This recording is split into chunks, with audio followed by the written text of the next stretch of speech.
Mensagem do céu. Não é?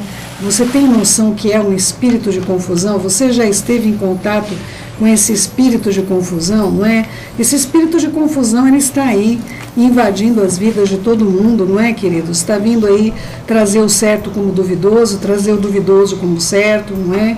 Esse espírito tem uma grande importância no tempo que nós estamos agora, porque esse espírito vai ser o responsável justamente pela apostasia, não é, meu querido e minha querida? Ele vai ser justamente a resposta da solução, dentro da verdade, de todos os problemas, é dizer o quê? Que as escrituras estão mentindo, que tudo isso aqui não é verdade, e as pessoas vão estar entendendo isso dessa maneira, e elas vão abraçar a verdade como mentira e a mentira como verdade. É isso que vai acontecer, e esse espírito da apostasia, ele tem um grande soldado, um grande valente, e o valente é o espírito de confusão, não é? Olha só, meus queridos, 1 Coríntios 14, 33 diz o seguinte: porque Deus não é de confusão, e sim de shalom, como em todas as congregações dos santos. Queridos, a confusão, ela tem várias camadas onde a confusão opera. Existe uma confusão que é de entendimento, principalmente os casais, pais e filhos, são vítimas desse espírito de confusão. Então, como é que opera esse espírito de confusão? Ele opera da seguinte maneira, não é? Você está falando uma coisa, o marido está entendendo outra, o marido está falando uma palavra, a esposa está entendendo outra, não é? E quando é que isso ocorre? O pai está falando uma coisa e o filho entende outra, o filho fala uma coisa e o pai entende outra, o amigo com o amigo. Esse é um espírito de confusão que opera na linguagem, por meio da linguagem. Por que existe essa confusão, queridos? A maior parte das vezes que opera um espírito de confusão, não estou falando aquela confusão tradicional que eu digo para vocês, que não há um entendimento acerca de alguma coisa. Então, a pessoa está falando uma palavra que precisa ser esclarecida. Eu estou falando quando impera a confusão para ter dissensão, para ter briga, para ter discórdia, para ter divisão, não é? Esse espírito vai operar sempre com julgamento. Não é? O que acontece com a gente? Nós somos magoados e nós ficamos armados, queridos. Então, assim, tudo que a pessoa que você está magoado ou magoada falar para você, você já tem a sua reserva, você já vai armado, entendeu? Então, tudo que aquela pessoa te fala, você acha que tem um duplo sentido, ou pode ser interpretado de outra maneira, não é? Esse espírito de confusão, ele vai operar aonde ocorre isso com você, não é? Aonde você permite que você não confie numa pessoa, muitas vezes uma pessoa que te ama, uma pessoa que quer cuidar de você, quer estar com você, que quer dividir a vida com você. Eu falo isso no tocante à família, amigos muito chegados, há amigos mais chegados que irmãos, queridos. Então, esses amigos são família também, não é? Eles passam a ser família a partir do momento que você não tem mais um projeto de vida que não contemplem aquela pessoa, não é? Imagina, eu tenho amigos que eu não me vejo a minha vida, por exemplo, todos os planos que eu tenho, eles estão dentro. Claro que eu não posso fazer plano com a vida dos outros, queridos, mas eu estou dizendo, a gente tem um projeto de passear, eu quero eles comigo. A gente tem um projeto de sobrevivência literal diante dessa situação horrorosa que nós estamos vivendo, climática, situação, ausência de água, ausência de tudo que está acontecendo, abastecimento, queridos. Queridos, faltando água, vocês acham que vai ter alimento? Na sua mente nunca passou isso, não é? Você acha honestamente que não tem água para beber, vai ter água para irrigar o solo, queridos, não é? Então nós precisamos ter essa consciência de que nós estamos juntos com as pessoas que nós amamos, não importa a situação, não importa o que aconteça no futuro, a nossa amizade, ela é um vínculo, como aconteceu com Jonatas e Davi, era um vínculo muito maior do que irmãos de sangue, não é? Não eram meramente amigos. Então, queridos, quando nós temos pessoas assim que vale a pena nosso investimento emocional, nosso investimento de tempo, nosso investimento de confidência, e entra nesse inteirinho, uma mágoa, um ressentimento, uma situação como eu vejo muitas vezes aqui, eu vejo situação infelizmente de traição, onde houve um adultério, houve uma situação do noivo ou da noiva encontrar com alguém do passado, fazer uma situação de traição realmente da confiança. Tudo que é dito, queridos, vira outra coisa, não é? A pessoa passa a te ver com óculos da mágoa, não é? E esse espírito de confusão é o fornecedor dos óculos, viu, queridos? Ele tem uma fábrica de óculos para desvirtuar o teu olhar. E tem uma fábrica de aparelhos auditivos para colocar nos teus ouvidinhos para que você ouça diferente. Então, o primeiro caminho para você desvencilhar desse espírito de confusão é tratar da mágoa. Você tem que tirar os óculos e o aparelhinho auditivo que foi colocado em você. Do contrário, tudo que o outro disser, você vai entender distorcidamente, vai passar pelo filtro da mágoa e você vai estar à mercê do espírito de confusão. Então, a esposa se arruma e fala, querido, como estou, não é? Aí o marido olha e fala, está bem. Ela, queridos, a mulher não quer ouvir nunca que ela está bem. Ela quer ouvir, uau, você está ótima, que linda, linda, linda, linda. Parece que tem que ser locutor de futebol, queridos, não é? Então, amados, há situações que a mulher realmente ela tem uma sensibilidade diferenciada. Para ela, muitas vezes, nunca está bom, ela está sempre aquém, está sempre devendo. E isso, minhas irmãs, vocês precisam também ser tratadas, não é? Vocês precisam ser tratadas. Eu tenho um esposo que eu exalto o nome do Senhor na vida do meu marido. Eu não exalto o nome do meu marido, eu exalto o nome do Senhor na vida do meu marido, queridos. O meu marido, queridos, eu posso ir no cabeleireiro, eu posso ir aonde for, que eu pergunto, querido, tá, o que você achou, não é? Um dia eu fui, arrumei o cabelo, fiz mechas, tudo mais, cheguei em casa, ele olhou, eu falei, querido, o que você achou? Ele falou, por quê? Você mexeu no cabelo, não é? Queridos, desligadaço de tudo que você pode imaginar, não é? E aí eu olhei para ele e falei, amor, eu fiz mecha, eu cortei o cabelo, não é? Aí ele pegou e falou, querida, para mim você está sempre linda. Olha, para mim você está sempre linda, não é? Então, queridos, é importante que você saiba o limite do outro. Meu marido é cartesiano, meu marido é exato, meu marido ele vem de uma linha que não adianta, se eu tivesse essa carência nesse sentido, porém ele me exalta minhas qualidades de uma tal maneira que não tem como eu ficar em dúvida de maneira alguma acerca do que ele sente, do que ele vê, do que ele percebe e de como ele se orgulha de ter a mim do lado dele. Ele faz eu me sentir alguém elevada, ele me eleva, ele faz isso com o procedimento diário da vida dele. E isso eu acredito que todo homem deveria descobrir como agir em relação à sua esposa, e toda mulher deveria saber como agir em relação ao seu marido, todo pai saber o que é importante para um filho, não é? Nós podemos ser bem perversos com nossos filhos, nós podemos falar palavras de passar no rosto deles coisas que nós não fizemos por eles, porque se nós sustentamos nossos filhos, foi porque o Eterno nos deu o sustento, não é? Aí começa aquela mãe com a ladainha, tudo que eu fiz, até lembra do parto, não é, queridos, não é? Até lembra do parto, não é?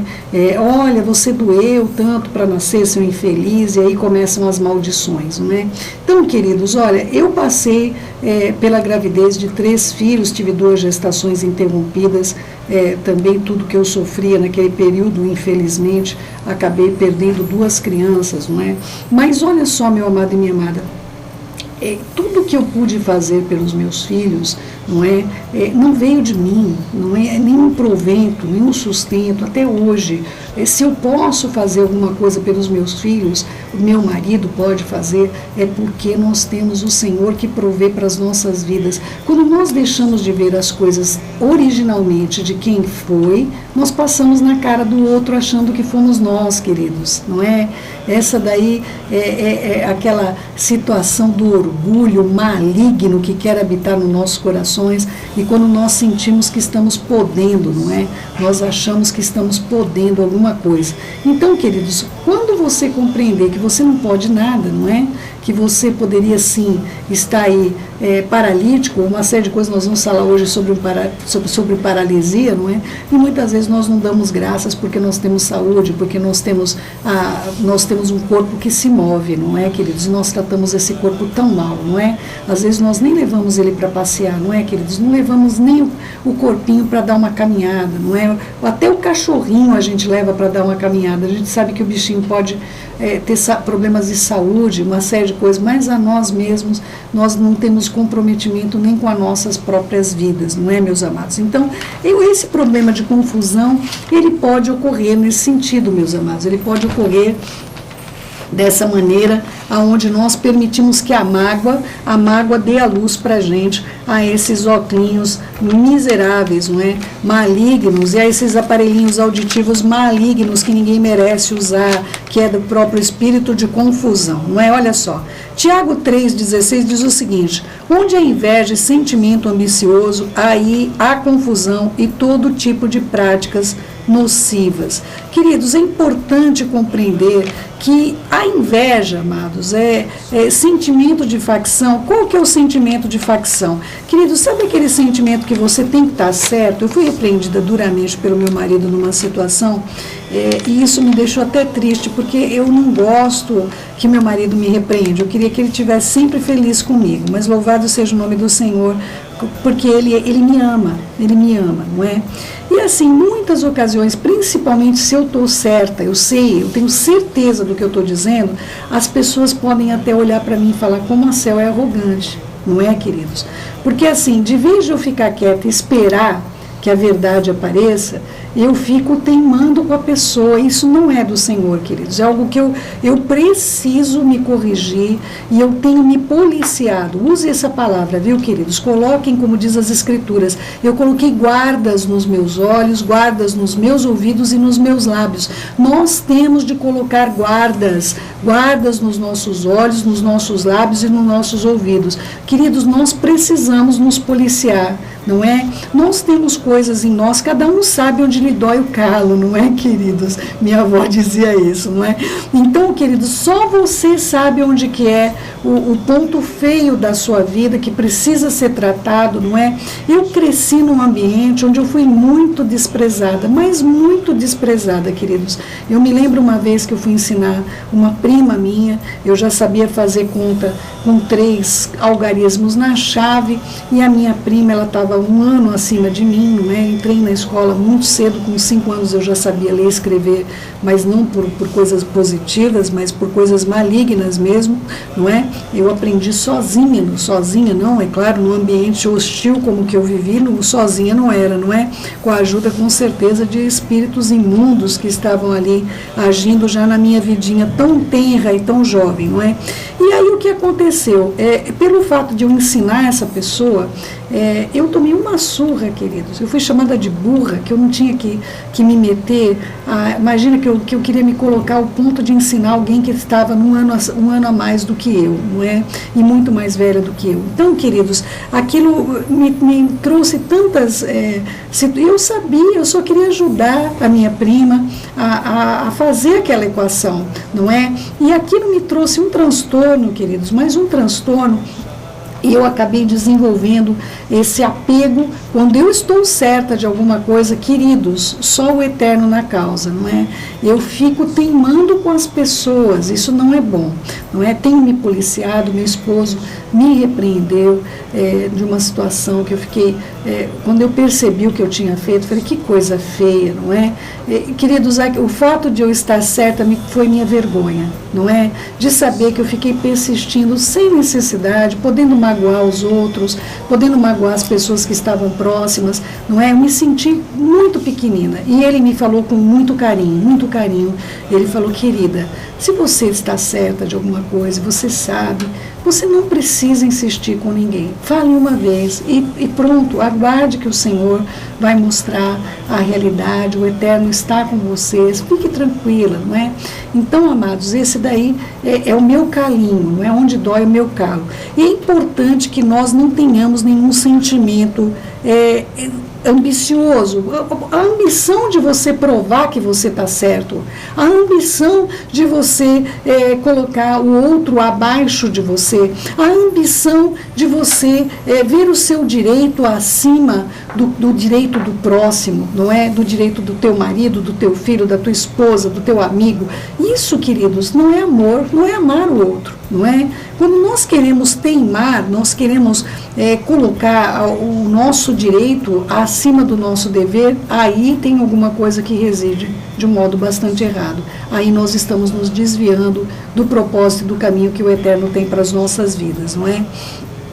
Então, querido meu, querida minha, é importante que você possa compreender que a inveja também, não é? Que inveja, queridos. Quantas vezes a gente olha o outro recebendo alguma coisa, não digo nem inveja de você querer o que é do outro, pelo amor do Eterno, mas de você falar, poxa, por que essas coisas não acontecem comigo, não é? E até o julgamento, não é? Olhar aquela pessoa e falar, aquela pessoa não merece isso. Nós somos juízes muitas vezes, não é?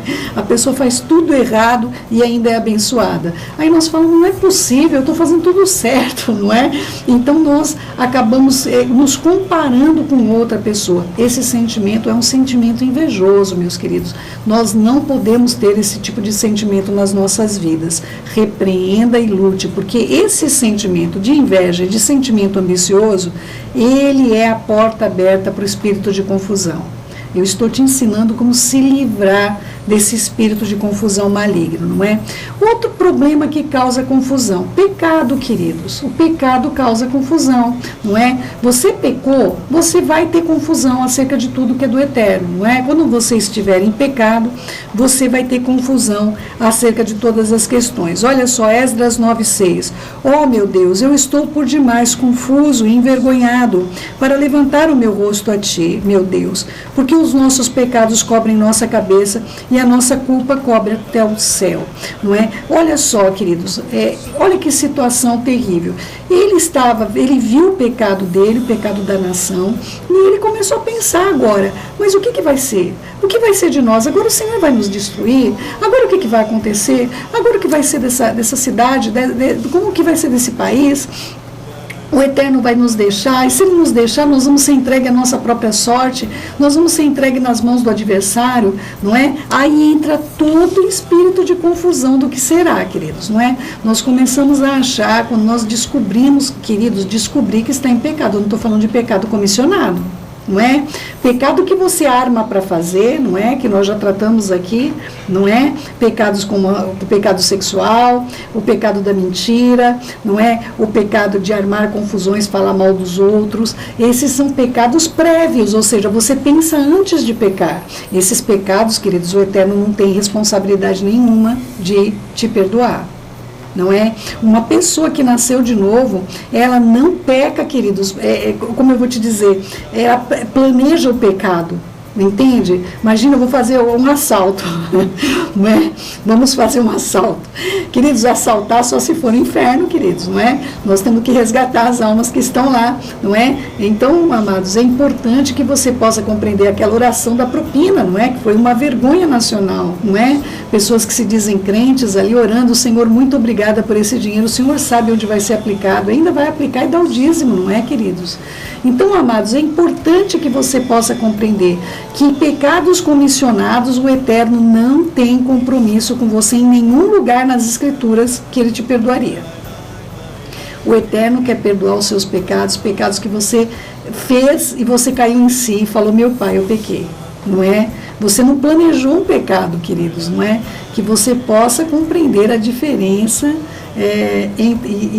entre essas situações, porque quando nós descobrimos, Senhor, eu pequei, vem toda a sorte do inimigo ali se levantando sobre nós, dizendo, você não vai ter perdão, você isso, você aquilo outro, não é, queridos? E infelizmente as coisas são dessa maneira hediondas da parte do adversário, não é? Eu estava até conversando com uma pessoa, eu falei, queridos, olha, quando qualquer pessoa que está lutando, não é, no ringue, né, qualquer pessoa que está numa luta, se ela vai cair no ringue ou se ela vai cair no tatame, existem regras. Quando alguém caiu, não vai ser mais ferido, não é?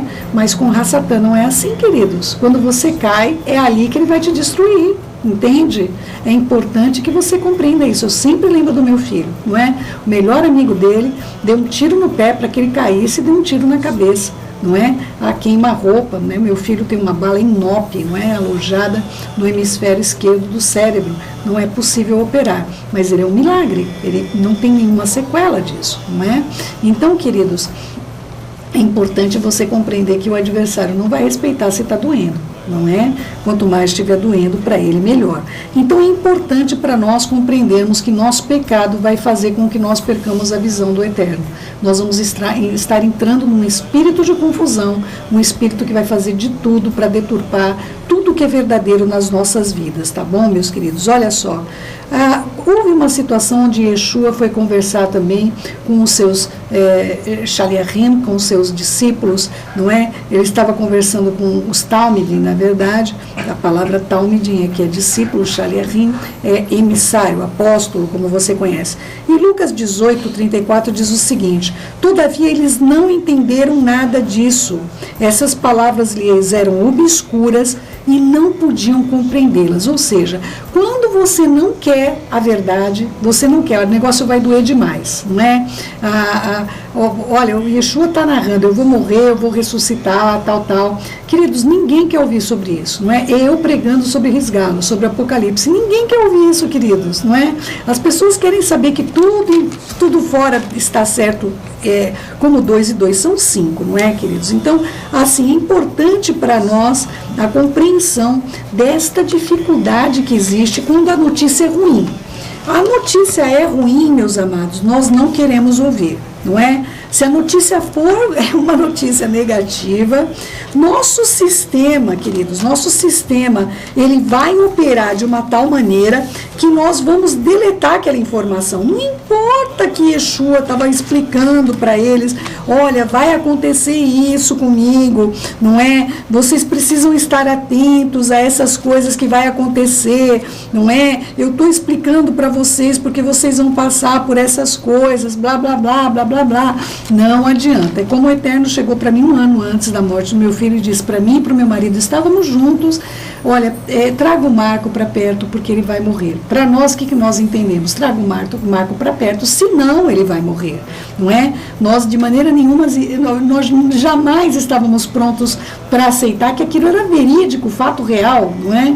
Então, queridos, outro espírito de confusão entra na sua mente quando você não quer aceitar a verdade, não é? Muita gente que fez Risgalos, Apocalipse com a gente, parou o curso, falou, Céu, eu não consigo fazer esse curso, eu não consigo, a minha mente não consegue absorver essas informações, está me fazendo muito mal, e eu, toda vez que alguém quer fazer Risgalos, eu falo, assista a introdução primeiro, não é? Assista a introdução, depois, se você sentir que você suportou aquilo, aí você faz o curso, mas não faça o curso se já a introdução te tira o sono, te faz você ficar mais preocupado do que orando, então para, porque você não tem estrutura para lidar com nada disso, não é? Então, uma situação de temor pode atrair para você o espírito de confusão, tá bom, queridos? Olha só, Lucas 24:45, ao contrário. Então, Yeshua lhes abriu o entendimento para compreenderem as Escrituras. Queridos, somente a Ruach HaKodesh tem poder de anular o sofisma do espírito de confusão. Somente a Ruach pode abrir o entendimento da sua vida para que você compreenda o que o Eterno está falando com você. Senão você vai estar exatamente como o etíope, não é? O etíope lendo Isaías e dizendo, como é que eu entenderei se não há quem me explique? Aliás, queridos, eu estou aqui todos os dias como uma enviada da parte de Adonai, para que você possa compreender o que Ele tem para a sua vida, o que Ele tem para você, o que Ele deseja sinceramente para o seu coração. Quero concluir esse estudo maravilhoso com Efésios 3, a partir do versículo 17. E no Messias habite pela fé em vosso coração, a fim de que, arraigados e fundamentados em amor, vos seja possível compreender, juntamente com todos os santos, a largura, o comprimento, a altura e a profundidade do amor de Adonai, e assim conhecer o amor do Messias, que excede todo entendimento, para que sejais preenchidos até a plenitude do Eterno. Então, querido meu, querida minha, é importantíssimo que você compreenda o quanto o Eterno te ama, o quanto Ele ama a sua vida, não é? Porque senão sempre que acontecer alguma coisa na sua vida você vai ficar igual Uruca, ó dia, ó céu, ó azar, não é? Você nunca vai lembrar do amor maravilhoso que o Eterno tem por você, que todas as coisas cooperam para o bem daquele que ama o Senhor. Querido meu, querida minha, eu desejo de todo o meu coração que você possa saber qual é a boa, perfeita e agradável vontade de Adonai na sua vida. Somente deste modo, meu querido, minha querida, você vai poder viver na plenitude do que Ele tem para você. Tá bom? Que essa palavra fale fortemente ao seu coração. Eu orei por isso e que o Eterno dê fruto a essa semente que veio dele para você.